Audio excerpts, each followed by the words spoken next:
Magandang tanghali po mga kababayan ko, mga kapwa ko Biskiano,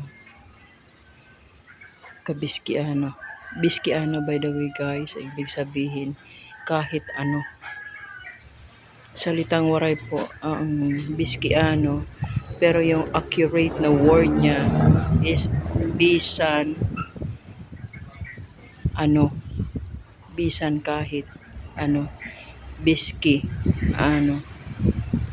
Sa sobrang init po guys ng panahon, nag-ipon-ipon po ang mga alaga kong mga pusa.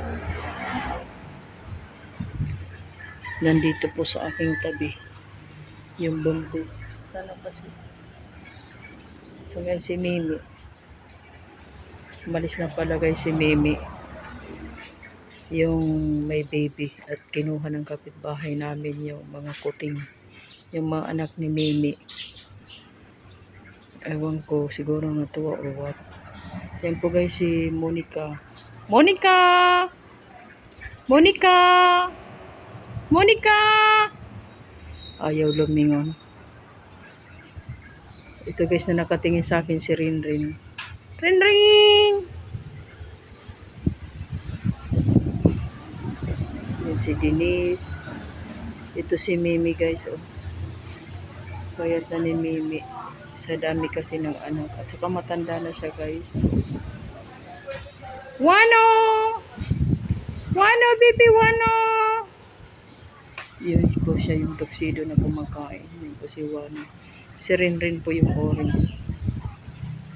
Junjun! Ito po si Junjun yung black and white. Jun! KSP ako guys ngayon. Si Denise guys. Denise! Denise! Bunti na si Denise. Hindi ako pansin nila guys. Sobrang init kasi ngayon. Pag-ipon-ipon sila dito kasi masyadong mainit po sa labas. Grabe. Ang oras po ngayon ay around 11 or 12. Kaya dito kahit pa paano may shade at mahangin. Hangin po ang kapagliligaran kasi open lang po siya guys. Oh. Yan. Kaya nagugustuhan po nila dito. At saka dito ko sila nilalagay guys para safe sa kalsada. Kasi pag lagi silang sa gilid ng kalsada, magmumuntik-muntikan po silang masagasaan. Mabuti ginugusto din naman nila dito. May naka-standby lang na tubig. Ayan, nainom siya. Si Mimi, nainom. Kailangan malinis lang lagi ang tubig. Pagka nakikita ko po guys na madumi ang tubig, pinapalitan ko kaagad. Kasi mahilig po sila sa tubig. Kailangan laging may nakatambay na tubig na malinis. Napakabuti ng Diyos pati sa mga kahayupan. Grabe.